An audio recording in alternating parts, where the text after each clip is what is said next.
I grew up here, I was born here, and so I don't think I can not be an American, you know, it's just part of who I am. My French-Canadian ancestry is also part of who I am, but you know, the United States is a mixing pot anyway, so there's lots of different possibilities when you say American, you know.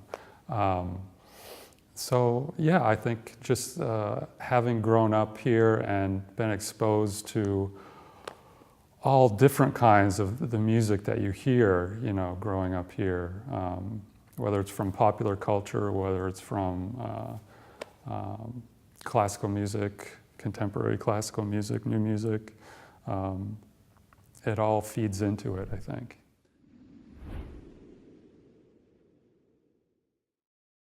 Well, I grew up playing a lot of different kinds of music. I grew up mainly as a classical pianist and started to compose fairly early, but I also played jazz, played more popular music. So I think all of those influences, especially in terms of rhythm, influenced the composer that I am now. And there's, you know, two really big influences on my own music were Aaron Copland, I think, who I played a lot of his music, not only as a pianist, but as an orchestra player. I played percussion instruments in the orchestra growing up. And he was sort of a hero of mine, because he was the only American composer I knew of that was actually making a living doing concert music. And then later, I studied with George Crumb, who's yet another kind of American composer. So I think all of those things feed into my aesthetic. No, well, actually, I never encountered him in person, but I wrote him a letter when I was very young, which he very kindly responded to, or someone responded to on his behalf. So yeah, my youth orchestra was doing this quilt project, and we wanted to get signatures of famous musicians, and so he was the one I chose, and yeah, he sent something back. So no, but it was more his music, you know, knowing his music.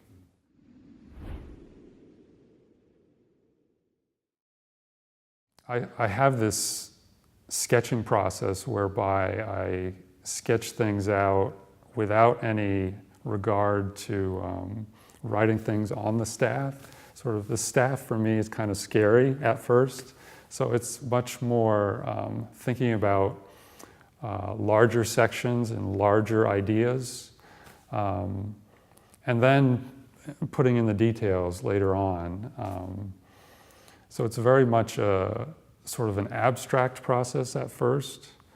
You know, if someone was looking down at the composing process, it would just be a lot of sitting in quiet silence. And it's hard to find a quiet space these days, as I'm sure you know. But that's something, for me, I have to do as a composer, is just to try that at the beginning of the process. And once I have, you know, more or less larger phrases, larger sections of music, with some details built in, that's when I start going back and forth between the piano and the desk and really checking things out. At least that's typically the way I work, yeah.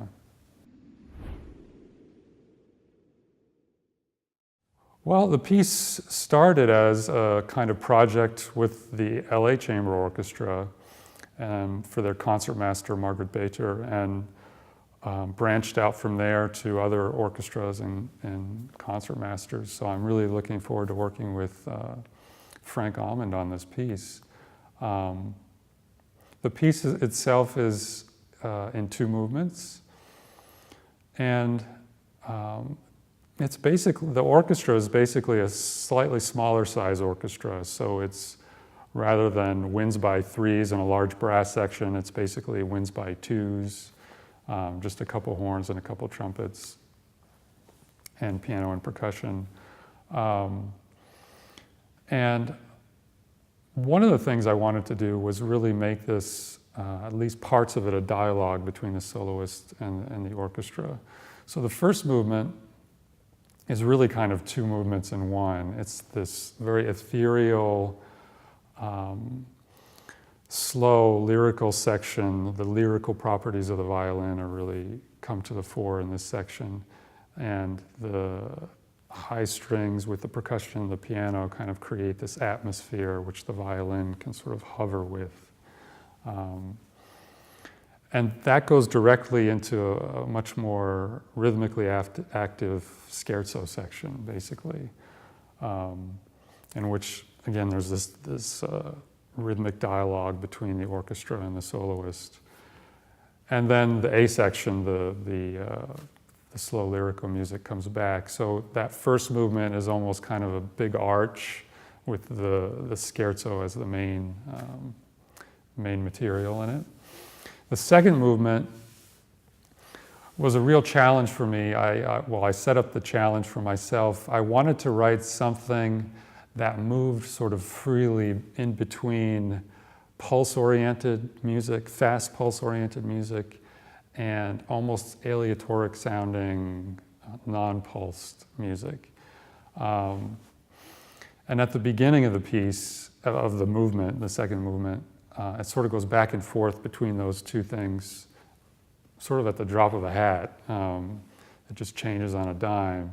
And then eventually the fast pulsed music takes over, and it leads to this fiery cadenza in the violin. And one of the main motives, another sort of challenge I gave myself, was to sort of write some music in between the notes, that is some quarter tone, pitch bending kinds of things in the violin. So you hear a lot of that, especially in the slower, non-pulsed music.